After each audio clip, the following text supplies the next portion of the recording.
Penerapan pembatasan sosial berskala besar berimbas besar pada ekonomi, khususnya di Ibu Kota Jakarta. Ribuan karyawan pun kini kehilangan pendapatan akibat sudah dirumahkan. Ya, bahkan tak sedikit dari mereka yang banting beralih ke bisnis kuliner demi bisa bertahan hidup. Seperti apa bisnis rintisan mereka? Kita simak liputan Putih Fun Foodie dan juga Niko Rianu berikut ini. Penerapan pembatasan sosial berskala besar atau PSBB sejak 10 Maret lalu berimbas pada ekonomi khususnya ibu kota. Ribuan karyawan telah dirumahkan hingga waktu yang tidak bisa dipastikan. Pendapatan para karyawan itu pun tentu berkurang, bahkan ada yang tidak dibayar. Agung Wisnugroho contohnya, mantan karyawan salah satu perusahaan swasta di Jakarta ini.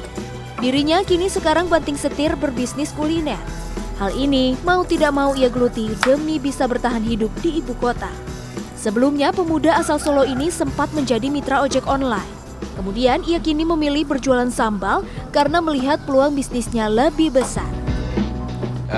Yang pasti dimulai semua hal tuh karena kepepet dulu ya sebenarnya. Apa yang kira-kira bisa saya lakukan di rumah dan yang menarik dan yang laku kira-kira laku bisa tiap hari gitu. Dan waktu itu saya juga nyoba beberapa kerjaan yang lain ya, seperti ojek online gitu, ambil makanan.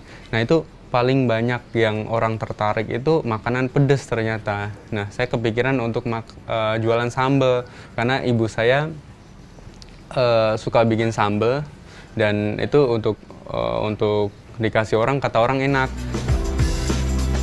Sudah 1 bulan Agung menjalani bisnis ini. Ia mengolah sambalnya sendiri secara manual setiap pekan dengan jumlah sesuai pesanan. Proses meraciknya pun harus teliti agar sambal tidak cepat basi. Meski melelahkan, ia mengaku cukup puas dengan penghasilan yang ia dapat.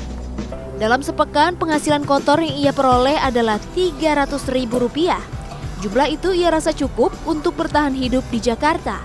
Apalagi dia tidak bisa mudik.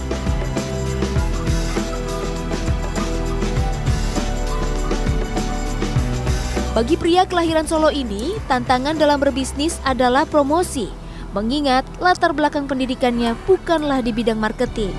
Meski demikian, ia tetap memasarkan produknya melalui platform media online seperti e-commerce dan media sosial. Pesanan akan diantar melalui ojek online atau dibayar di tempat alias cash on delivery. Dengan Mas Agung ya? Oke, ini pesanan saya. Sudah saya transfer Mas Agung ya, terima kasih. Nah, berbisnis bisa menjadi pilihan bagi Anda untuk mengisi waktu luang selama tetap berada di rumah. Selain menjadi lebih produktif, berbisnis juga bisa menambah penghasilan untuk meringankan biaya hidup. Apalagi bagi Anda yang tinggal di ibu kota dan belum bisa mudik. Putih Fun Foodie, Niko Riano, Jakarta.